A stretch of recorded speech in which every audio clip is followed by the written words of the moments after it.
happy Tuesday night, folks. Welcome to the Heroes Media Group Podcast Network. It is the TPO Doc Talk Podcast. It's me, Gene, coming to you here on our new night, Tuesday nights. How in the heck is everybody doing out there, man? It's almost that time for jolly old St. Nick, man. We're closing in. If you got little ones, if you got kids, at that young age where Christmas is still magic, super jealous, man. It is an awesome time when they're little. They get older, the magic not so much. It's gift card era. That's what it ends up being with when you get adult kids out there. But man, what a cool time of year to be out there and staying close to family and friends. Want to do a little friendly reminder too. Sometimes this time of year, while it's full of joy and so forth for a lot of folks, for some of our brothers and sisters out there that are working their way through some stuff, it can be a pretty rough time of year. So make sure to reach out. If you know a veteran, know a first responder in your family, in your or active duty, make sure in your circle there, reach out, check on them, see how they're doing. Do a buddy check. And make sure everyone gets through the holiday season. Let's make sure that every one of our brothers and sisters out there know that we love them, we need them, and that they are highly important to us. Hey, man, tonight's show, as will be all season long, brought to you by the Romans Warrior Foundation for the Doc Talk. At Romans Warrior Foundation, you can catch them on Facebook, Instagram, all the different little divisions. We've got ours, which is the Field Ops division, where we get our nation's war fighters outdoors, get their butts in a kayak, get them fishing, get them camping, so on and so forth. We also have the Heroes with Hearts Disaster Relief Team that's a part of the Romans Warrior Foundation. Of course, our core, which is the Global War on Terror Wall of Remembrance. If you have a special event going on somewhere across the country and you want to take it to the next level for the local community, reach out to the Romans Warrior Foundation and let's start talking. Let's get the wall in there. I can tell you wherever this wall goes from New York to LA, wherever we take the wall, we have an impact in the local community there, man. And it's something that we absolutely, if you haven't had a chance to be a part of it or see it, reach out, talk with some folks that have, or check with us, and we'll get you some information there with that. So at Romans Warrior Foundation, hashtag helping is healing. They are our sponsor for the show here. All right, man. So we pretty much paid the bills there. We got the Heroes Media Group and all of the great podcasts that go on this network here, and we're joining in with that. And tonight, I'll tell you, this may be episode 12 of season 5, but this is the big one, man. We've got the champ himself. He's here with us, going to make his first appearance with us here on the TPO Doc Talk podcast. I had the pleasure of meeting Mr. Drew Gregory at the Bassmaster National Championship, and I don't know if he'll remember this. Well, when we bring him on, we'll see if he remembers. I actually met him at Pickwick Lake with a mutual friend we have in Joshua Deal. And we chatted for a little bit back then when I was fishing that one down there. He beat our butt down there too. So he has a way of doing that no matter where he goes. So without further ado, we got the man in the green room. Let's go ahead and bring him in, Mr. Drew Gregory himself. And wait till I get this thing right. Hang on, we'll find it. There it is. How are you, Drew? I'm good, man. Just frantically running around, chasing kids. I heard you talking about the magical Christmas when they're young, and we're it's a little busier trying to make that magical right now for them, and then swim lessons and just trying to plan for the season. There's a lot going on. So, but it's exciting, and joke around with people. It's like you fish for a living. You're in the fishing industry. You feel like the winter should be slow, right? I mean, right. Yeah, not so much. That's for sure. I feel like I've never been busier. So, but that does have a lot to do with the 3 and a 6.5-year-old. So you have 2 kids? 2, yes. Yep, 2. Nice. A 3-year-old and a 6-year-old. Yeah, dude, that's right. You're in it. You are in deep with the Christmas spirit. Yeah. Yeah. Let's hit pause on their ages right here and just forever, just pause. It's crazy, but it is so much fun. Like, they're just so cute, and it's just so special, and they're so pure, and you got to love it. So anyway, but we'll just enjoy every phase as it comes, and, Lord willing, they'll just take a liking and love to, some of the similar things that we do, which I'm sure they will, since we take them outdoors, kayaking all the time, and I was going to fishing. say they grew up around it. Yeah. Yeah. So we'll see, but I got a pair of adult kids, right? And so I love them to death, of course, but 26, 22, it's, there's no magic anymore. The magic is if I can get all the dishes out of the basement, up to the Yeah. upstairs from the college kid, that's magic there. Yeah. Or if he can complete his laundry within, a 5-day time frame where he's not taking up the laundry room, that's pretty Yeah. magic. But Hey, I see Dustin Hoy over there in the chat. Yeah, I tell you what I did, Gene. I don't know if you know this, but StreamYard will let you stream to your audience. So I just popped this into my Facebook and my YouTube channel. So we're live on the Gregory channels, and hey, anybody who takes the time, does what you do, anybody, whether they're just starting out or as big as it gets, and we want to try to help grow and promote the sport altogether. We all win. So hopefully we can get some folks on here and talk a little KS and whatever you want to talk about. I was going to say that's exactly what, one of our promotional pieces that we put together. That's one of the things that you always caught my attention with, man. As you know, my life is basically, I kind of turned in my twilight career here, turned to serving those that serve. And watching you out there as you're, wiping the field, with the rest of us that are donating to you, you're also taking the time to do that.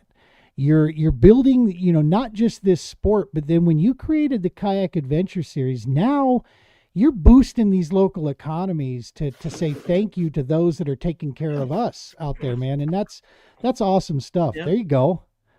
And that's one of the reasons I've become a huge fan of you, brother, and just been watching out there. And I actually might be able to sneak in one of these this year. I might be able to get up to St. Cloud. So that's going to be a good one. If you're going to only go to one, that might be one, because we've never seen a national event up there before. I think if you do any Googling or you talk to some people and love the smallmouth bass, you just kind of know what exists up there and how magical it is. So we figured let's go there in the second season now that we've kind of established our format and the fun and the festival, and that we're going to take you to adventure in new cool locations. So hopefully we can get a bunch of people up there, and then that will allow us to feel confident to take people to other cool locations that might be a 2 or 3 hours further drive. But boy, when you get there, it is 10 times worth it that you made that little extra effort to get to a little bit better fishery that's never been utilized before, from Major League Fishing, Bassmaster, the Big Boat Series, and kayak. And then we'll expose some new Susquehannas, right, if you will, for the kayak, kayak fishing world. And it, man, because I lived up in that neck of the woods for about 10 years, so I've got some history up there to recall from. And when you get into, there's so many amazing fisheries across the Midwest. Josh Booth was doing this quite a bit with the All-American Kayak Series. Yeah. Obviously you've got a leap, jump on where we were at with the All-American, in the fact that you have a show that you bring into town, man. And you got a lot of support there, where you have an opportunity here to expose some of these amazing fisheries that a lot of people just don't know that are out there. And you're heading to one up there at St. Cloud, man. That is, I saw that. My eyes lit up. I looked at my calendar. I'm like, hey, I got an open weekend right there. We might have to haul up and head that direction. So and I'm still fishing, by the way, the Bassmaster. I'm still going to be fishing those too. Several. Try to get to 4 or 5 of those this year. So that's awesome. Maybe I'll see anybody out there as well. But I'm going to kind of have to go in with a little bit of less practice, maybe one day. So just one day of practice if I even get that. But at least I'll still get to fish some myself and then run some events and serve, like you said, a little bit of both. That's right. Finding that balance is always the trick thing. So let's talk about, for those folks, that are unaware of maybe the details, what is the Kayak Adventure Series like? Talk to me about where you came up with the idea and what are the meat and potatoes of it for people that are considering, and why should they make this drive type thing? Yeah. I mean, I've got a screen share if you want to pull it in there. But basically, it's all like right there. We're on a page that says fellowship, family, and memories. And it's, that's kind of what it's about, even though there's definitely a tournament, of course, component to it where you're going to win prizes and money, mostly cash. At our finale, we do have a lot more prizes, but mostly cash. and we hold our awards in these cool historic theaters, as you can see there on that slide in the front of the website, and go to cool, unique places like we talked about here. There's a recap from one of our events on the Wisconsin River, which turned out to be incredible.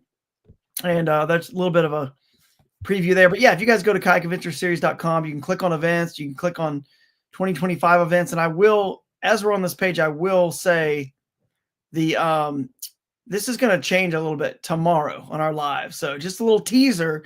You're getting it here first.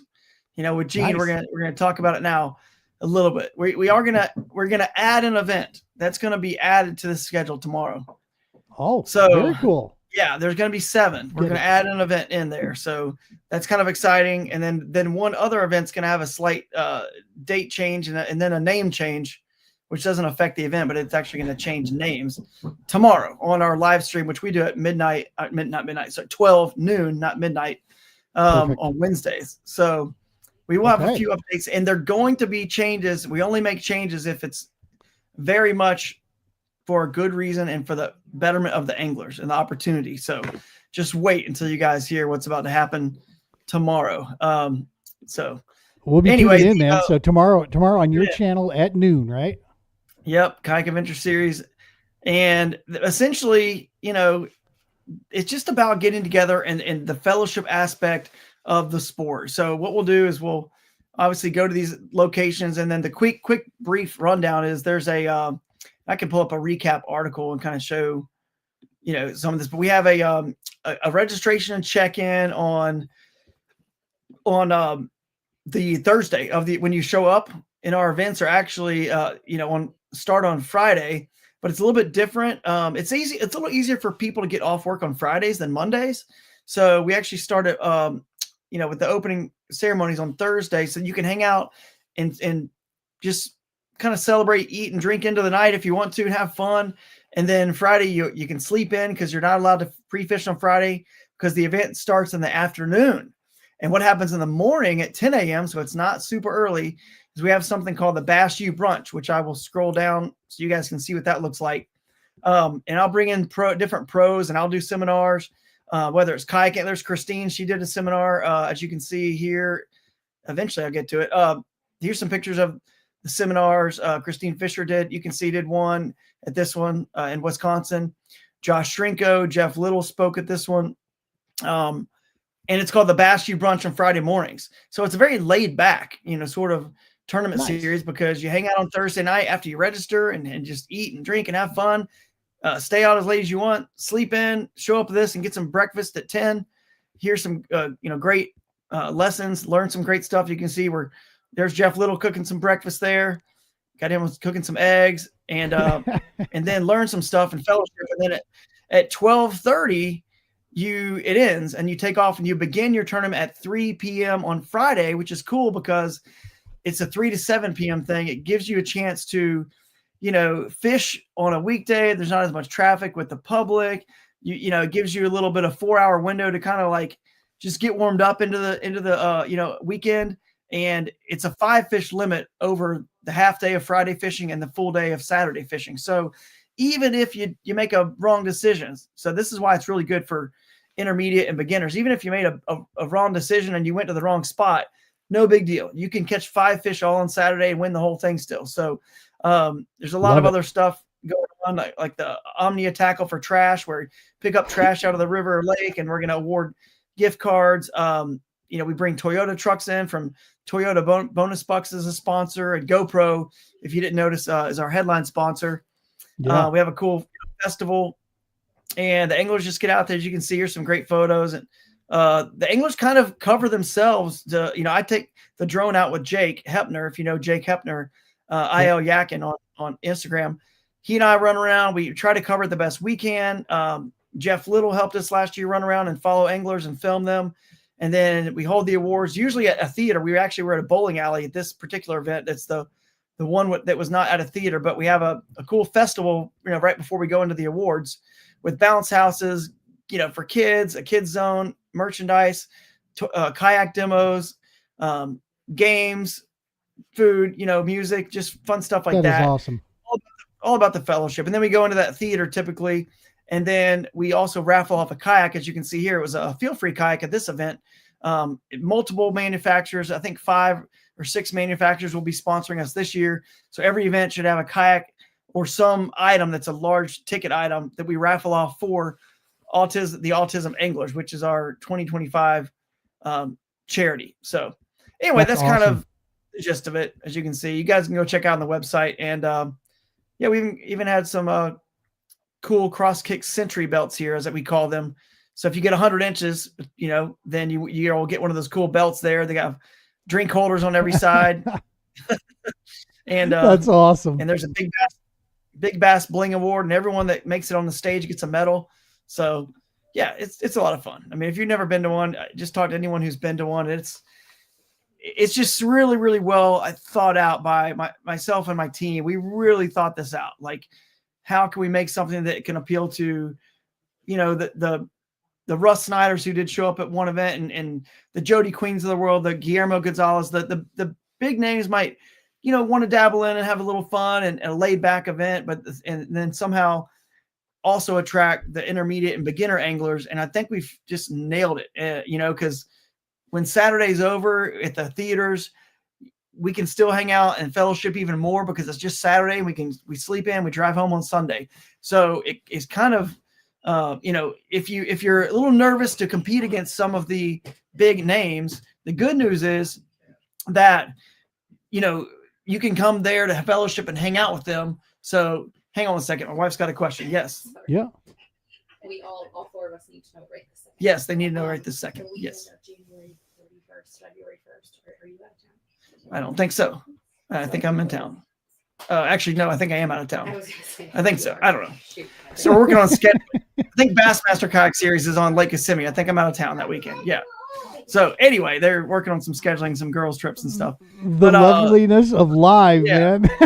Yeah, live. Like, this is life right here. Working on schedules. But anyway, the issue, like, so yeah, you would have some of the big names are there, but don't be nervous about that, because the way we've made the format, it's all kind of like new places. So no one has history. Like, oh, they're going to go there and smash them because they've already been to that lake 10 times. And I got no shot because I'm just learning, working my way up. That, I didn't just start winning all this stuff. It takes time. It's like anything, you got to practice, take your lumps a little bit as well, but the good news is with our format, because we've built in this fellowship time, when you do see those big name anglers there, then they're all so cool in the kayak fishing world. And they will, whether they're speaking at the Bass U Brunch and you're learning from them there, or just hanging out at the festival or at a dinner or at wherever, you can glean a lot of good information from, the Jeff Littles of the world, the Russes, whatever, like we talked about,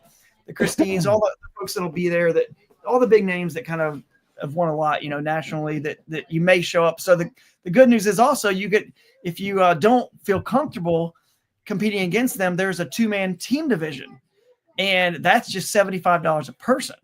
So it's not a lot to get in skin in the game just to be a part of that event. And then of course there is the micro bag. The micro bag is only $25. That's the 5 smallest bass, which is kind of fun. If you usually get 15 to 20 people to enter that. And we expect more next year, because it's kind of like a little mini insurance policy. If you're not having the greatest day on the 5 biggest, you can switch to the 5 smallest, and it's a winner take all person. Glenda Celestina won a few last year, and there were some she won nearly $500 for the 5 smallest fish. Oh wow! $25 entry. So it's right. It's pretty cool. But but yeah, that's the gist of it. It's fun. And one of the things that I love the most about this is you've said this about 6 or 7 different times, and it's also right at the heart of the work that we do with the TPO, and that is the camaraderie, the brotherhood, the bonding between anglers. It's a brother and sisterhood. I misspoke there, but just that family atmosphere. There is a community that is created in the kayak fishing world. And it's one of the coolest ones that I've ever been, privileged enough to be a part of and see it firsthand. Just some of the coolest people that I've ever met has come right from this community right here, and such a tremendous amount of giving back there. So it's so cool to see that this is one of those type of events where, if you just want to go, have a, yeah, it's going to be some fun competition for sure on this, some great bodies of water, but there's also an element of relax too. It's also not super high Right. pressure, not, Yeah. not, and that's a huge bonus, I Yeah. think, for a lot of folks to definitely go take For that in. sure. Get up We've early got a, one day. You got to right, get up early right. one day. That's it. Just for that one day. If you want to pre-fish and wait, sleep in during your pre-fish, and that's on you. If you want to get up early or sleep in late. But we do have a lot of people in the chat. I actually do see Jody's I in was here. going to Ryan, say, I wanted to go down Justin through these Boy, here. Jake Cook, dude. Jake, shout out to Jake. He found that we don't even have our registration buttons linked on the kayakadventureseries.com website, but somehow he went to Tourney X and searched it and is already registered. He's like our first registrant, and then a few Nice. youth have already registered for events. People are finding it before we technically are even opening up the registration, which will start for Ocala tomorrow on the live stream. But Nice. to your point, I do want to say this because it is important to me. I can come across very passionate and a little bit too strong for like even some people. And it's just because I care so much. I want to see our sport more than anything and leave one day like my legacy in the sport with like what you said, like unify kayak fishing and the bass fishing world and the kayak fishing, I guess, segment. Unlike the bass boat world, like, is doing, they're showing kind of like, it's not going well over there. They're not working well together. They're not communicating. They're not team working. They're kind of like at odds a little bit. And I wish the sport was better when they were working well. And there was FLW and bass and they were working well together. Anglers were crossing over and it was this beautiful thing with communication. And I'm working so well right now. And I'm so thrilled with the folks that are at the top, be it, the Steve Owens and I work well to deconflict our schedules. And it's just about communication. Vinny over there working with the Power Hour, their schedule's not out yet, working well with them, working well with the regional directors, Duke Tran over there in Texas, working with just all the different clubs in Pennsylvania. I had 2 calls today. Ryan Van Tine was one of them, and Aaron Proper, Josh Sims, we're just working so well together because we realize we are in this together, and we're all, it's not like if someone it's not a competition. It's a cooperation. It should be, because if someone buys a Ford truck and it's $70,000 or whatever, they're not buying a Toyota the next week. But for us, It's different. The tourism departments and the people we're trying to attract and the sponsors it's the same person. So if we can deconflict, we can make it the best possible and at least try. All that we care about is communication and trying. And they're doing such a good job. I couldn't be more proud of our sport and the people that are kind of leading us. And hopefully we can continue that way and set a good example. Well, and it needs that leadership, man. And that's, you're doing a hell of a job with that. Let's get to a couple of these comments here. I want to make sure we've got, of course, our man, Dwayne Wally, Tourney X, dropping in. What's up, Dwayne? We appreciate you. Dwayne, Dwayne, I saw him on there. Matt Flanagan, by the way, I see his comment. Matt, you need to pay attention tomorrow. That's, if you weren't here at the beginning of the show, there is going to be a couple changes on that. And we're adding an event to the schedule. You can look at our calendar and see what month there's an opening, and it's going to be exciting. And then we are also going to change the date of potentially that Paris, Texas event, but for the better. And you'll understand why when we talk about tomorrow on the live. So Scott Butcher, what's up? Yeah. Jody you got to come out of retirement. Got Jody JT Queen. Oh man, this is like a all-star comment section, bro. You got. Yeah. They are, they're flowing in here. For sure. Make sure to go make sure and hit that follow on the Drew Gregory Fishing at Kayak Adventure Series. Make sure to smash that subscribe. We appreciate all this love, man. This is huge. This is it's a big help for us. Jody's been on the show a couple times with us over here. He has always been there to help us out over here on the TPO side. So that's awesome seeing him following along with your work as well. And we have what do we got? Gonna have to come out of retirement. That's right. See, this is exactly the kind of series to come out of retirement for, right? The Kayak Adventure Series. That's awesome stuff. So the locations that you go to, when you're out scoping around, hey, good to see you too, Jody. When you're out scoping around for these, what's some of the criteria? I mean, obviously let's do the low hanging fruit. We know we're looking for a good fishery. Right. But there's a lot more to it, because you're bringing a show in here and you want to make an event and an experience. So what else are you looking for in these towns when they're trying to do that? It is tricky, but it's kind of like my style of fishing, right? And how I can eliminate a lot of the water of a lake and a big body of water real easily, because there's a style of fishing I like to do that only works, like in shallow water, right? Moving water, shallow waters, backwaters. Well, this is kind of similar too. The first thing I have to do, because we use theaters, is just literally Google theater.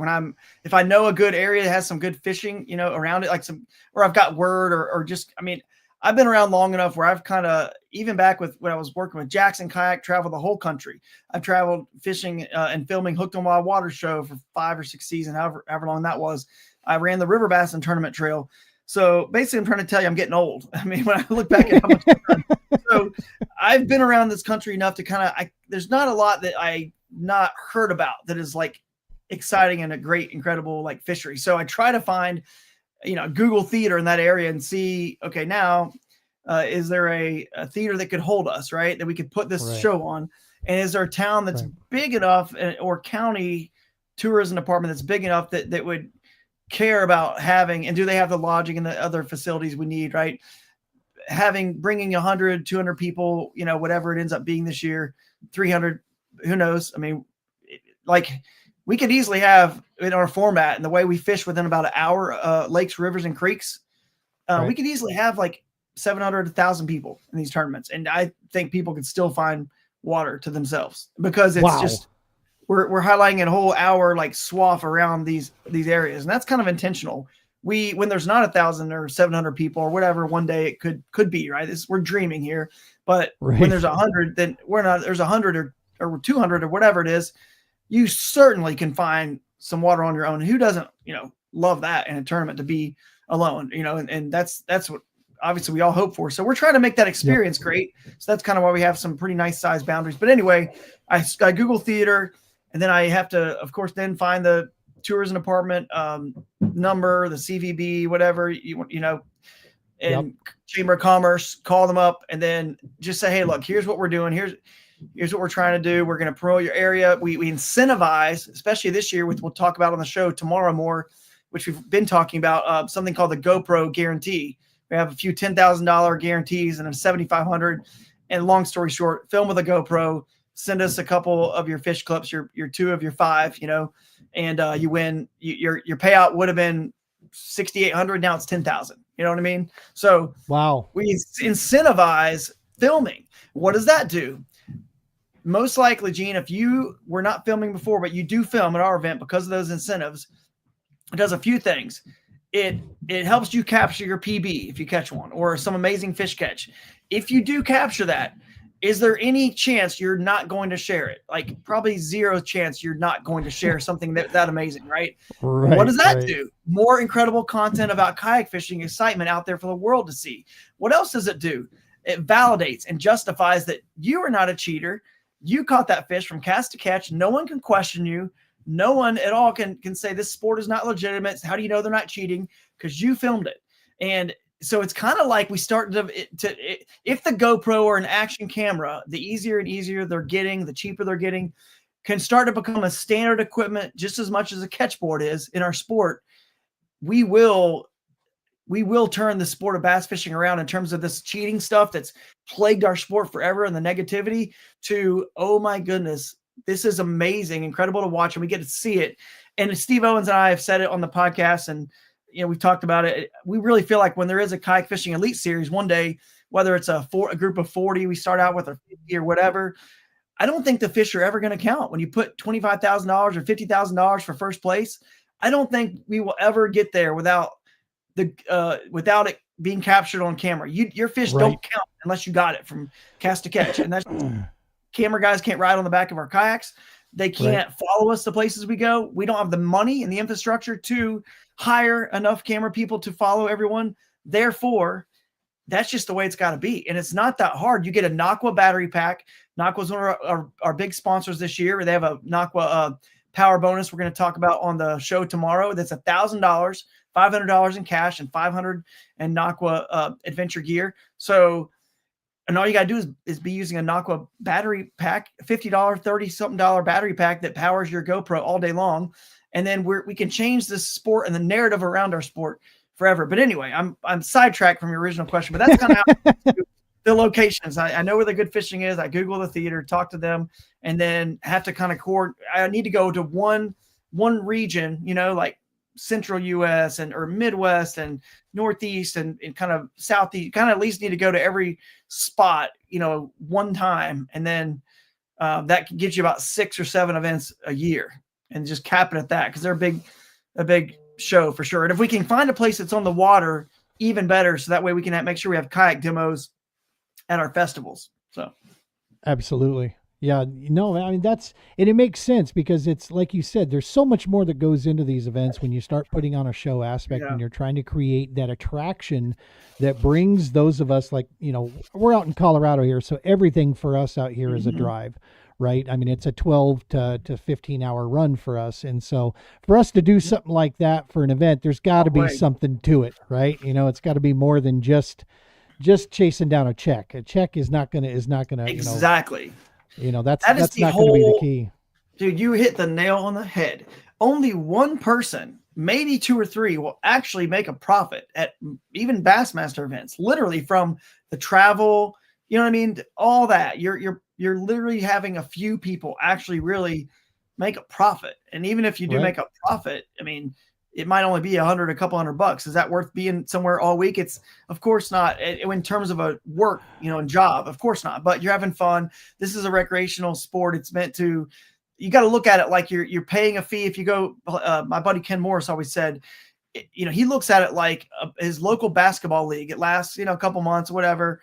A rec basketball league. He pays his money, and that's just the way he looks at it when he fishes a tournament. It's not about how much you're going to win or whatnot. And that's exactly why we are making it a whole experience, a whole weekend, just experience.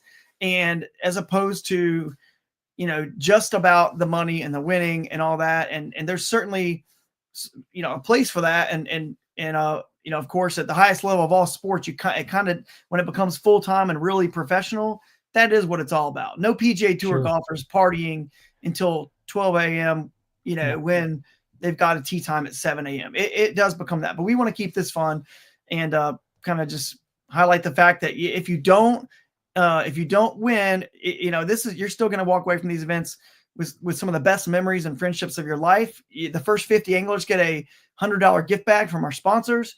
You get to learn so much from all the pros and the big names that are there, and just meet a lot of cool, fun new people that really, I think the River Bass and Trail said it best. We had a shirt that said "No egos, just fun." That's kind of the vibe that we want to, and we kind of actually, I don't know if I should say this or not, but we kind of, I don't really want people that sign up that are all just about the money and winning. We kind of want to deter those people from showing up, because they bring us down. They have a negative vibe. If they lose, they're not fun to be around.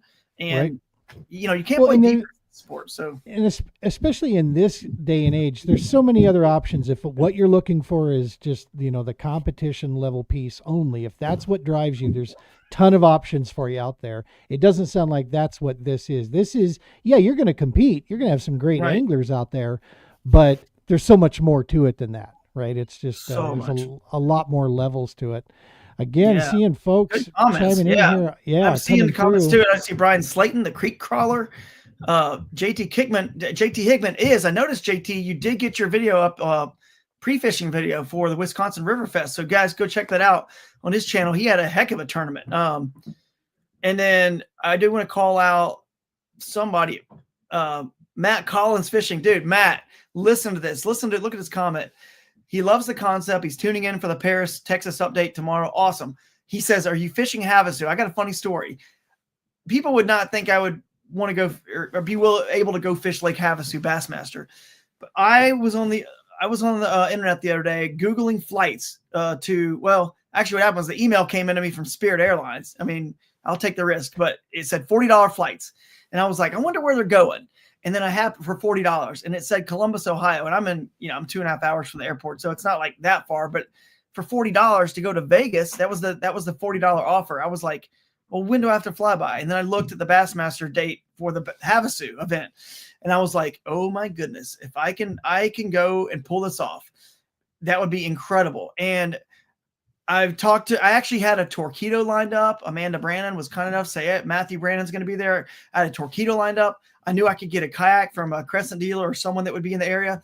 I was like ready to rock and roll because I fished the Colorado River before in Yuma, Arizona. So I'm very familiar with, that fishery and that clear water and a smallmouth. And I loved it. I mean, I loved it. I wanted to go to this event so bad. And then all it took was, all right, can I somehow, get my in-laws to watch the kids, and maybe my wife can go with me. And unfortunately, the girls it's my mother-in-law's like birthday that weekend, and all the girls already have something planned that my aunt, my wife's aunt, and my wife, all of them are already doing something for her. So I'm actually the one watching the kids that weekend. And I was like, oh, this is like definitely not going to work now. So Nope. Anyway, I was so bummed because I literally am going to try to fish these events this year with basically no pre-fishing, and I know I could catch fish. I was Google Maps studying. I was so excited about where I could actually. That was on your calendar. Yeah. Oh, yeah. No, that's a good point. It was definitely on the calendar. My wife said, please add.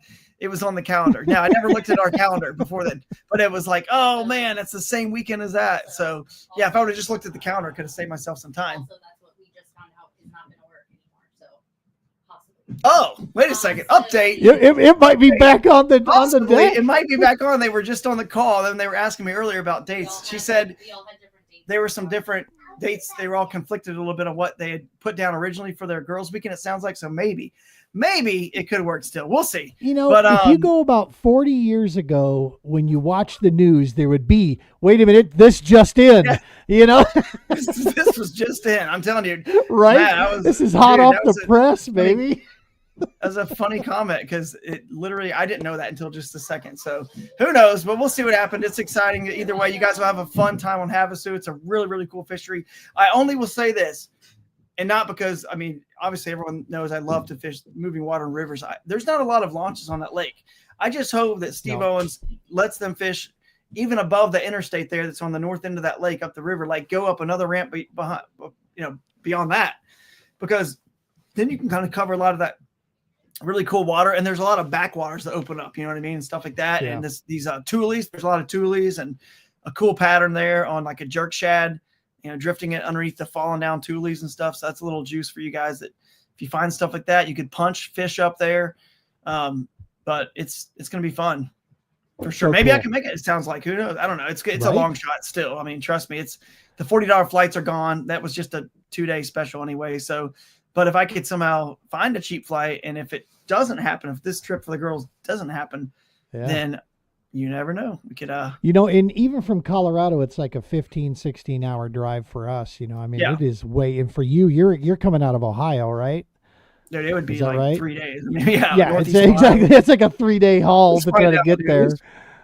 Yeah, but all the West Coast people are saying, welcome to our lives, right? If they're trying to go to like, even Possum Kingdom Lake or somewhere like that in Texas, they're still, let's find out now that we've got a good contingent of the southern Nevada kayak bass anglers. They watch with us here, and so they feel the pain. They're excited to go to Havasu for sure.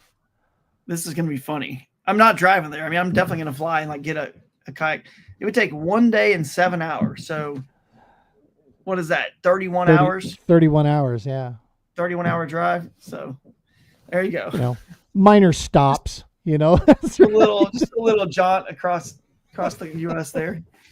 No big deal. I'll fly in and bring. I think it'll be a cool YouTube series, and I don't think I would never have time to edit. I got so much going on, but I would eventually, if I did have time, it'd be cool to see, like, could I do just a quick little short YouTube thing? Half-day practice is probably all I'm going to get for most of the. I will get practice. Correction. I will make sure I get 3 days of practice or 2.5 on Lake Fork for the championship. I'm talking about the regular season Bassmaster events. I'm going to try to do it with like 1 day or less of practice. And that's only because I don't want to do that. But I mean, running Kayak Adventure Series, designing boats with Crescent Kayaks, working on a bait company. Like, there's a lot going on. Sponsorship development for all. There's a lot. So, and I want to spend time with the kids and the family. So I'm just going to try to go, have fun and fish those events with little practice. And that gives me more time, here with the family. So. Well, and not for nothing, your style of fishing, Drew, correct me if I'm wrong here, but I would assume on this, a good lion's share of what you do is in the map study. I mean, there is more emphasis, goes into that map study, especially for the the waters that you like to find and the waters that you like to fish. I mean, you've got to spend your time there. Too many guys, don't Mhm. understand just how much time there is with, when it comes to that map study. That if you're truly getting serious about it, man, you got to learn how to read these things, know what you're looking at, and take the time to scroll and dig through that stuff, right? Yeah. Yeah, absolutely. I think I'm actually gonna do maybe if I can find time, like maybe in January or sometime. Offer like I was doing last winter some virtual classes, online courses, and if we can get like 9 people together, they all Yeah. pay like $100 or whatever, couple hours, and maybe I do it. It's a couple hour session. I'm telling you right now, that sounds like, you know, I don't know if that sounds like a lot or not a lot, but people loved it last time. They paid $100 and they were like, wow, in 2 hours, I just saved myself so much time and money that I was able to teach them really quickly. Because you start to develop a system, and those on the live stream here that we, your Jodies, and I don't know, like who else is on there that was, really, Dustin Hoy. I'm trying to think. Josh Evans has popped in there earlier. He's fished a lot of events, but the more you do this, you're back and forths, and event after event after event, you start to develop a system and a pattern of how to just quickly narrow stuff down faster. And I've got it pretty dialed into my style of fishing, like you said, where I can now go and look, and it's hard to explain. You just have to get on and be a part of one of those courses when we do them. It just will save you so much time and money, because Lord knows how much time and money it's taken me to learn that stuff. You know what I'm saying? So I can speed that up for people, and it is pretty effective. And I can narrow it down pretty well with Google Map Study and YouTubing and Googling and just all different research. I can narrow it down to when I get to the event, I just have to go check out a handful of places that I can get to. And usually, not always, but usually one of those is the place I end up fishing in it. And it's usually like the best place I'd found. So not always, but usually. So that just shows you now that'll be essentially like my first day of the tournament. You know what I'm saying? When I go without practice, or one day of practice, it's possible. JT That's says awesome. he's in. So Matt Dillon, what about Caddo Lake? Yeah, I mean, you're talking about going to Caddo Lake.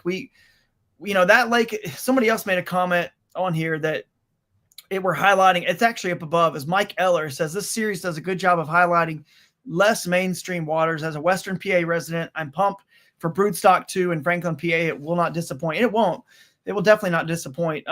Big largemouth and smallmouth there in the Allegheny River, and big largemouth in the lakes. But he's right. We're highlighting the less pressured waters, and Lake Caddo is, I mean, it's been done a little bit already for several years now, many years, probably 8 or 9 years on the national kayak fishing scene. I love it.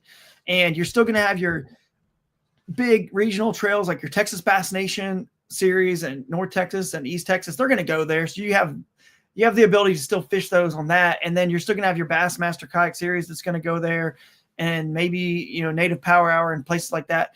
We are kind of trying to steer clear of places that have kind of we've already gone to. And that's just kind of intentional to keep it, again, so that the beginner and the intermediate type anglers that are getting into this still have a good chance to win, especially given that extra half day of fishing.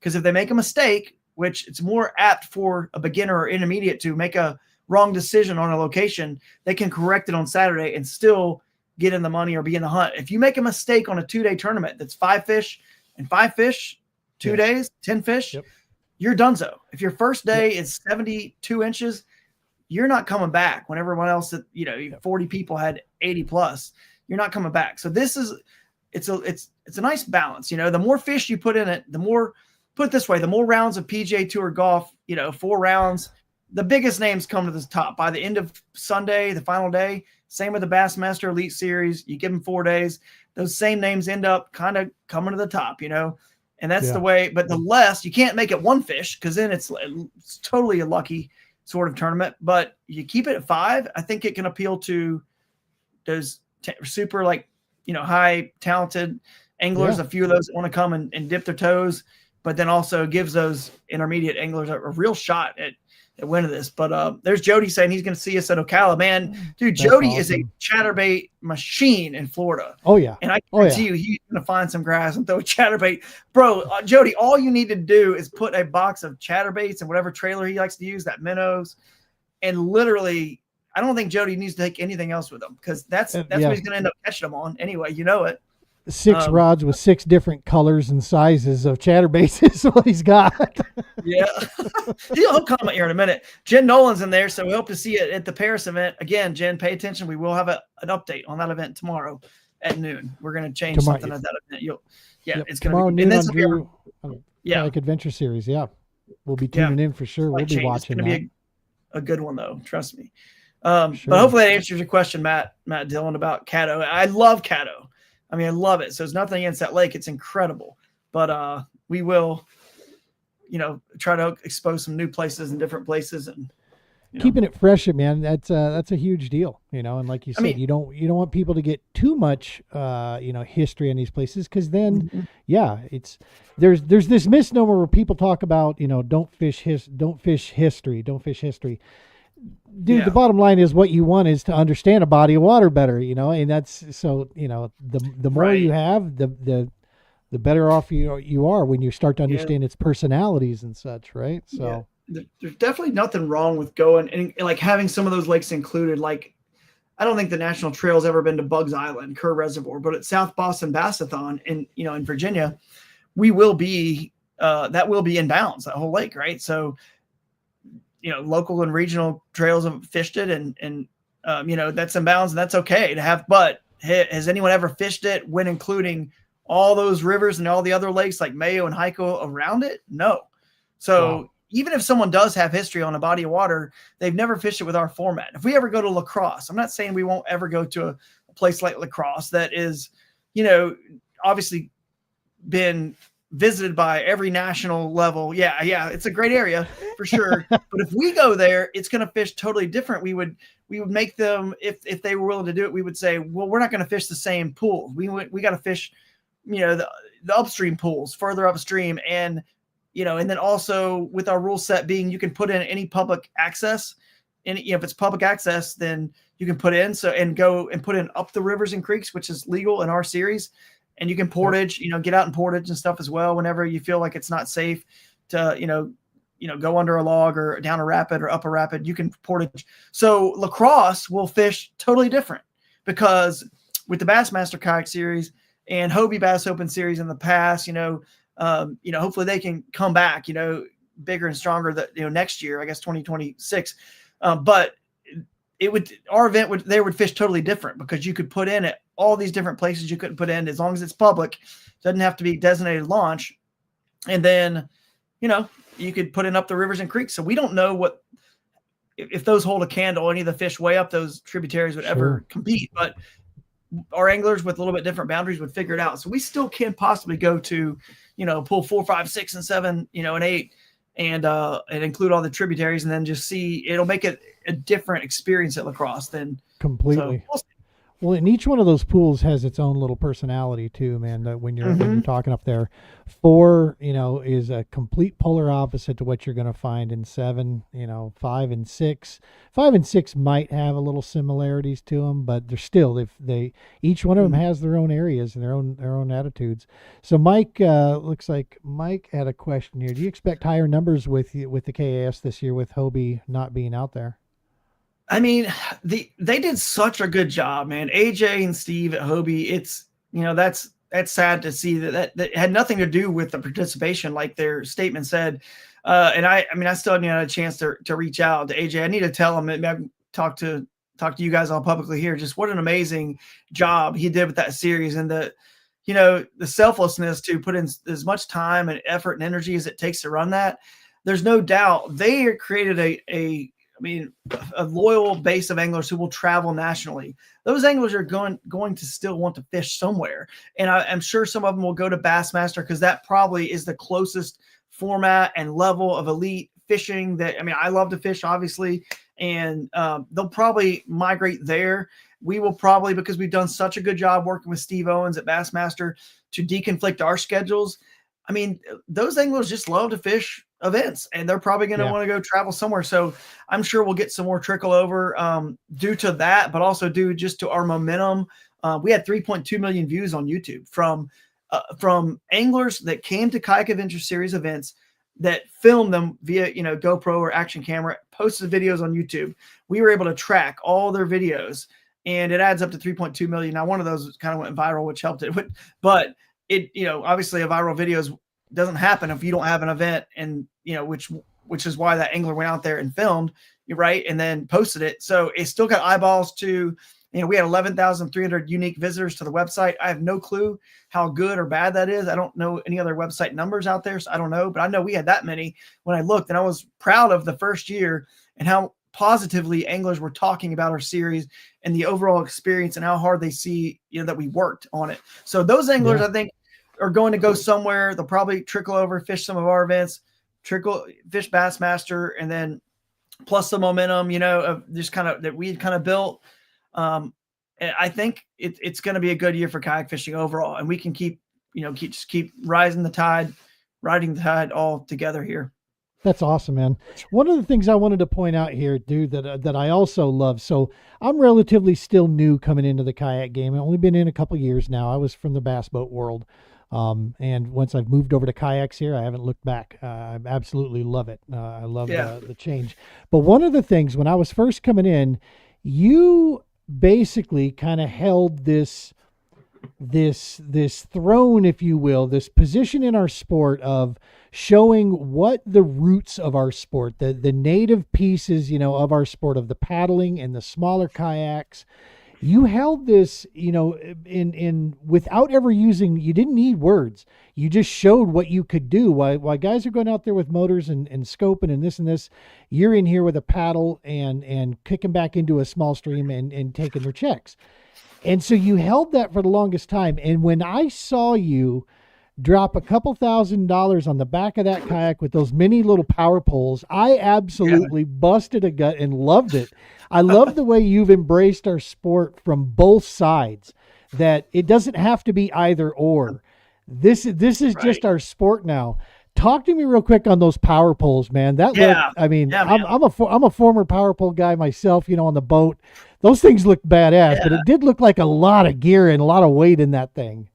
For sure. It's probably better suited, really. Well, I would say yes and no. Well, think about my style. Okay. I think Bailey Eibert said this one time, so I'm just repeating what he said. And I've been on his podcast many times. He's a good friend of mine and shared some stuff with him, about different things I've done at tournaments. And he kind of said, like, man, Drew, I think you probably are one of the best in our sport, if not the best at developing like a tournament day strategy from the execution, from, online research, scouting, and then kind of even trying to go as far as to figure out where the majority of the field is going to be, where you think it's going to get won based on think about it. If you look at all the research and out there, you kind of can have a feel of where most anglers are going to try to focus. And when that happens, it turns that A spot into a B spot, a non-winning spot, because they're cannibalizing and the pressure and pre-fishing, they're all hitting it.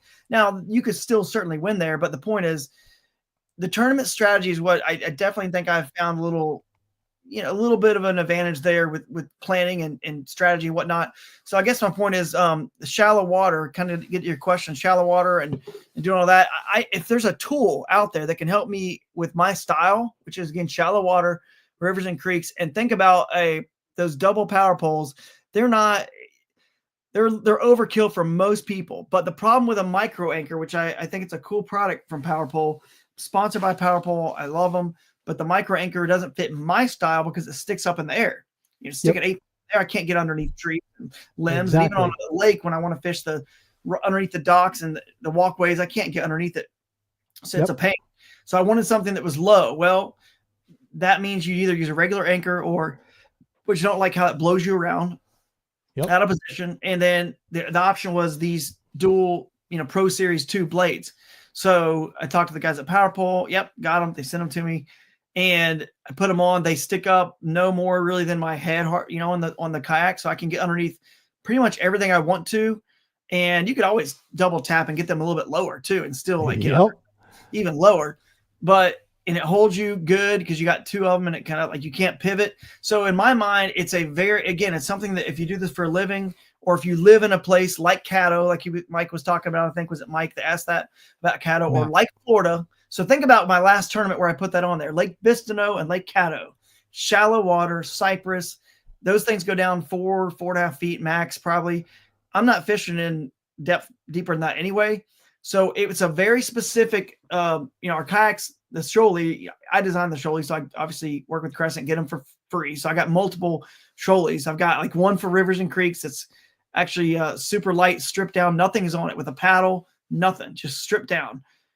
And then I have one, and that's for accessing hard accesses too, bridges and places that aren't boat ramps. And I have one that has the Torpedo on it, ready to rock and roll without the power poles. And then I've got another one with the power poles and the Torpedo. And in a situation like Florida, which is my next tournament, right? Well, maybe. I mean, Havasu, I'm going to fly in anyway, but if I go, but, we've already got a text from the wife, like, don't think it's a guarantee you're going. But anyway, so that's fine. But the point is I knew I had Caddo and Bistineau, and then I knew I had Kissimmee or Florida. It sounded like, so I was like, okay, I want to have this rigged up for those kind of fisheries where there's a lot of, shallow water, backwaters, flipping, punching, buzz baiting, just kind of like stuff like that. So it's very specific when I will grab that particular one. It might be 2 or 3 times a year, but it sounds crazy, but there might only be 2 or 3 times a year a pro bass angler really drops their power poles and uses them to win a tournament or cash a check compared to all the other times they're out spot locked on using live scope. So yes, it's considered technology and money or whatnot. And it's a rigging, which I'm known for being simple, but to me, it's just a tool. And if it can help me catch fish and hold position, it's, I still don't use graphs. I still don't, no live scope, stuff like that. I just, Torpedo is, a must these days with motors being allowed in tournaments. You got to get away from, the designated launches. You need like a motor to get far enough away and find stuff. Yep. And then this particular thing is, I just thought it was, it is helpful. And if you're doing it for a living, or you happen to live in Florida or the swampy areas in Louisiana or Texas, East Texas. If you're a shallow water guy, man, if you like skinny water, yeah, I can tell you, I had a 21-foot bass boat, and the only thing that I used more than my trolling motor, or as much as my trolling motor, was my power poles. Those things were invaluable for me because I would get back, in the especially La Crosse area, I'd get back in some of those swampy areas. You get, you're looking for a current seam, and I don't want the trolling motor running in these cases. So, I'm angling the boat or just wind in general. I can get into a lily pad setup with those things. I can drop them and I can hold steady and not blow out the whole area. So yeah, that's a good point. That is a very good point that I didn't mention. The trolling motors, the bow mounted ones have spot lock, but I cannot use those. Not just because I'm sponsored by Torpedo, more so I chose the Torpedo because it's the best river. Like a stern mounted motor is always going to be better in the river. It's like a little mini jet boat. You can see the obstacles, move your feet and avoid them. When you're a bow mounted, you're banging into stuff, stopping, and you're standing up, you're going to fall down. It doesn't work.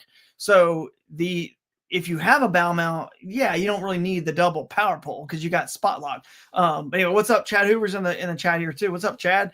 Yeah, Chad should be at some events as well. So that's pretty cool. I know KBF's gonna be covering some of the stuff that's going on the national scene as well. So excited to have Chad there at some of the events too. So good seeing him. We got a great group in this chat, man.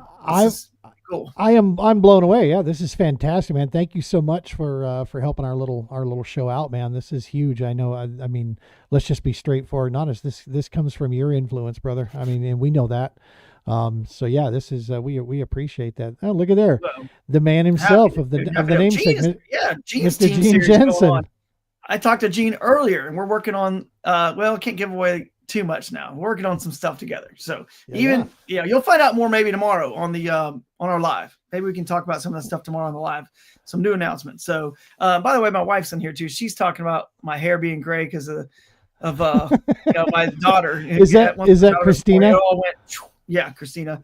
It all went, and she's right though for sure. So anyway, well, listen, man, we chat. Sincerely appreciate you coming in here and sharing with this. It's the Kayak Adventure Series. This is the deal. Get out, check it out. It's Facebook. You can check out. Obviously, we've been putting it up here, but at Drew Gregory Fishing or at Kayak Adventure Series, go check it out there.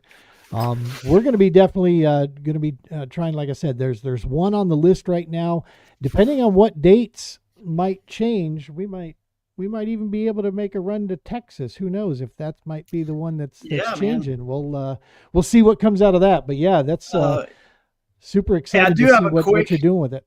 We'll end on this note. If we're kind of wrapping up here, quick Chad Hoover story, a little bit, which kind of goes into what we're talking about on the communication and unifying, and doing teamwork and not competition but cooperation with the series and all that's going on in the sport. It's easy, especially in a tournaments or competition. This is a sport, so it's easy if you're a competitor to look at somebody else. Back in the day when Chad was working at Wilderness and I was working at Jackson, we were seen as like these two names that are pioneers that are kind of like competitors. And I don't think Chad and I necessarily saw ourselves like that as much. Maybe a little bit when I was younger at the very beginning, I may have, but then as I got a little bit older, I realized, one day I saw Chad doing something with Nissan, I think, or something. And I was like, I wanted to feel a little bit like, dang, man, that guy's got a truck deal, like I wish I had a truck deal. And I'm jealous of that a little bit. And then the human nature gets into you and you start to think like that. But then if you actually take a step back, and Gene Jensen's on here too, he's a perfect example. He could easily go out there and one day if Gene or Chad or Christine or whoever, which Christine actually is with Toyota now, I'm using trucks as an example. And hopefully this goes to all of us. If there's somebody and others out there that in the sport, as you're trying to grow your name or do whatever, and even you in the podcasting world, if another podcast or a Chad Hoover or a Christine or a Gene, if they were to get a truck deal or a tire deal or some big non-endemic deal, instead of looking at it that way, the way to look at it is, oh my goodness, Toyota's paying attention and they're with Christine, or Nissan, Chad or whatever. That means there's Ford and other who's going to start paying attention, and Bingo. like Toyota, Nissan, all the other companies, GMC, they are all going to be like, oh, what are they doing over there? Kayak fishing. What do you guys? They're going to start realizing how impactful and how many people are doing the sport, and that gives an opportunity to other anglers now because the door's been cracked open. And I know, Chad, whether it's Chad or Gene or Christine you just name an angler who is really like one of our bigger kind of pioneers in the sport. That's awesome, dude. Like, be happy for them. Celebrate that. Be thrilled because that means your opportunity is coming next. So the other companies that are competitors with that tire company or truck company or whatever energy drink, they're going to be looking for someone like that too. And they obviously can't get that person because they're sponsored by that one brand. So it's a positive. So anyway, I'm excited. And Josh, there's opportunities everywhere, man. That's the way you got to look at these things when some of this stuff comes in here. You just got to be able to look, think laterally across the board, and you can find them out there for sure. Well, listen, brother, we appreciate your time. You're busy out there. You got a lot of stuff brewing and cooking. We're excited to watch you here, and hopefully we'll be having you back definitely on the show here a little bit later in the season and talk more about if you got some of the bigger events going on. I would love to come back sometime. Yeah. I'd love to, man. Let's do it again. Shout out Jared Matthews before I get off. Bring it back to Kentucky. He's our reigning broodmaster. He won Broodstock. Nice. So nice. He's our Broodmaster. That's what we call the winner of Broodstock every year, which is our final, finale event. So shout out to him. And thanks again. Stuff. Well, listen, Drew. Thank you very much, man. You have fun. We'll be tuning in tomorrow. Let me get that back up here one more time. Tomorrow, 12 o'clock. Make sure to tune in. Got some cool information that Drew and those guys are going to drop. Oh yeah. All right, brother. You take care. See ya. Thanks, guys. All right, folks, that's going to wrap it up for us here this evening on the TPO Doc Talk podcast. All you folks at home that were tuning into us live or checking us out from the recorded side, if that's what you're doing as well, thank you so very much. We can't do any of this stuff without you guys. We thank you, Drew, for the extra share. Make sure to smash that subscribe button for us. That helps the TPO on our mission to get more of our nation's warfighters into the outdoors, get their butts in a kayak, and get out fishing. Stop by our YouTube channel, smash that subscribe button for us. That would be a huge help. As always, folks, you know the drill here. Tight lines. Be safe.